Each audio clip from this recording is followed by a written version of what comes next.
The antique chandelier cast flickering shadows across the mahogany staircase as guests mingled below, their laughter echoing through the three-story Victorian mansion. I stood at the top of the stairs, adjusting my emerald silk dress, the one Marcus had insisted I wear tonight, despite my protests about the long hem. "It's perfect for the occasion," he'd said that morning, his smile not quite reaching his eyes. "Trust me, darling." Now, watching him work the crowd of investors and socialites below, I couldn't shake the feeling that something was wrong. Marcus had been oddly insistent about every detail of this party, the date, the guest list, even the exact time I should descend the stairs to make our annual toast. "Mrs. Hamilton." I turned to find an elegant woman in her 50s standing in the shadowed hallway. Her silver hair was perfectly coiffed, but her eyes held an urgency that made my skin prickle.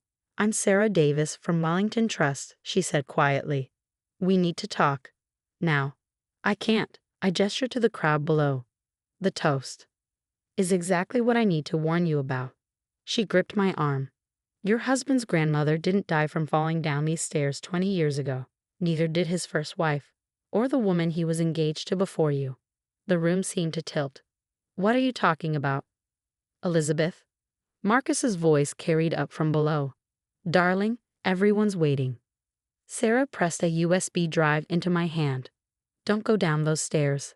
I have proof." "There you are." Marcus appeared at the top of the staircase, his face a perfect mask of charm. "Sarah, I didn't know you were coming tonight." "Just leaving, actually." Sarah's smile was brittle.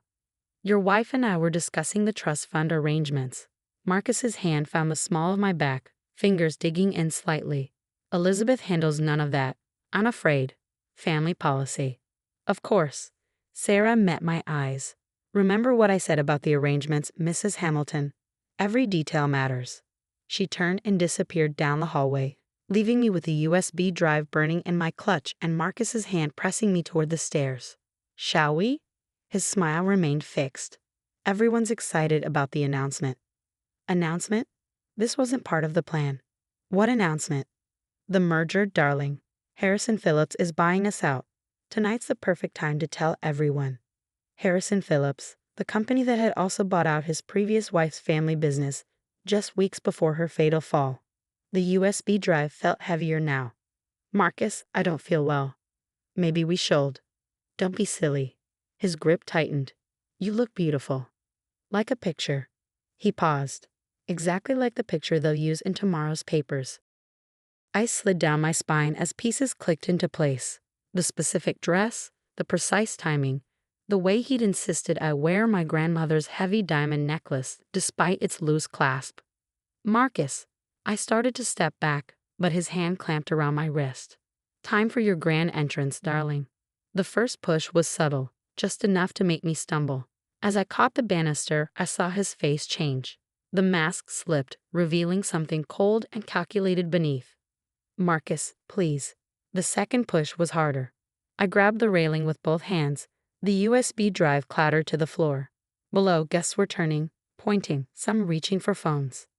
Perfect witnesses, I realized. They'd all see my tragic accident. "Let me help you, darling." Marcus's voice was loud, performative. "You seem unsteady." His hands found my shoulders. In the crowd below, I spotted Sarah Davis pushing through the guests, phone raised. She was recording. Time slowed. I saw Marcus' reflection in the massive mirror on the landing, saw his arms tense for the final push. I saw the same expression he must have worn 3 times before on this same staircase. But I also saw something he didn't, the antique runner beneath our feet, the one he'd so carefully positioned earlier. As his arms shot forward, I dropped and rolled left. The loose carpet, freed from my weight, slid exactly as physics demanded. Marcus, thrown off balance by his own momentum, pitched forward. His cry of surprise turned to real fear as he tumbled past me. I caught a final glimpse of his face, shock replacing calculation, before he hit the first landing. The sound silenced the party instantly. "Someone call an ambulance." Sarah's voice cut through the shock. She was already running up the stairs, phone still recording. "Mrs. Hamilton, don't move. The police are on their way." "The USB drive," I gasped, pointing to where it had fallen. "He'll claim." "We have everything." Sarah helped me up. The trust fund transactions, the insurance policies, the pattern of accidents going back 20 years. Tonight was just to get final proof. Below, Marcus wasn't moving.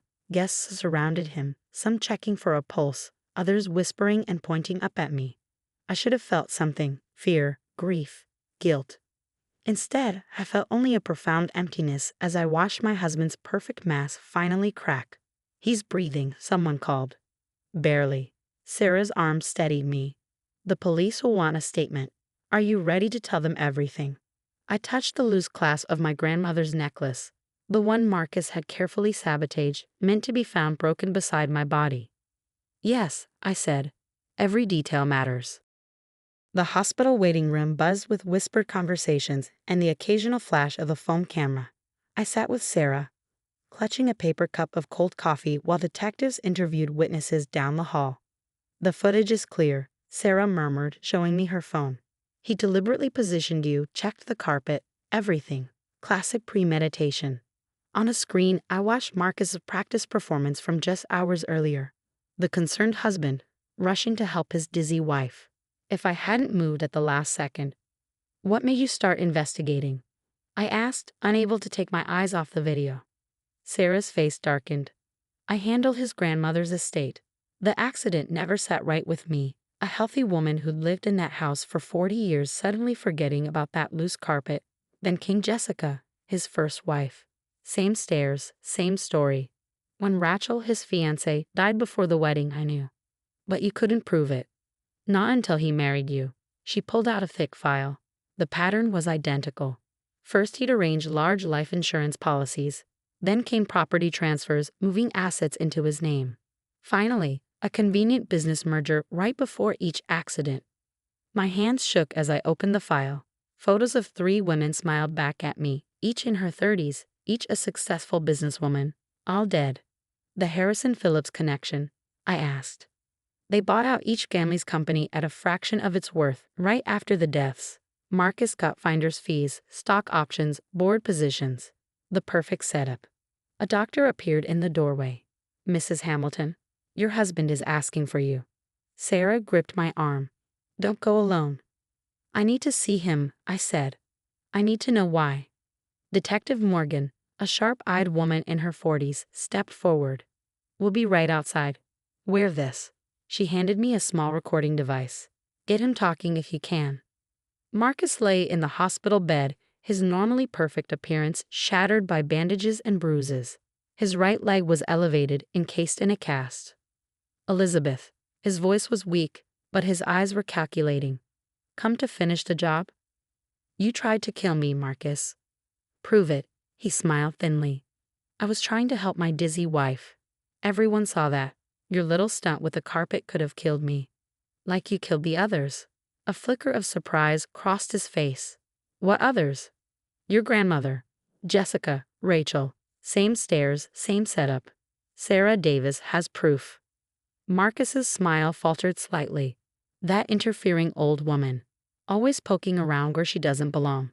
No one will believe her theories. They'll believe the video and the financial records. Harrison Phillips is already cooperating with the investigation." "You don't understand," he hissed, dropping the injured victim act. "This was supposed to be perfect. Quick, clean, profitable. The grieving widower, devastated by his wife's tragic accident. Instead, you ruined everything. By not dying. By being stupid." He tried to sit up, wincing. "Do you know what that merger was worth? What I had planned? The insurance payout alone was." He stopped, realizing too late what he'd admitted. Outside the door, I heard movement. "How many others were there?" I asked quietly, "besides the 3 we know about." Marcus's face went cold. "You really want to know? Ask about the summer house in Vermont, the boating accident in Lake George, the hiking tragedy in Colorado. So many tragic accidents, so many grieving families ready to sell their companies for a fraction of their worth. You're a monster."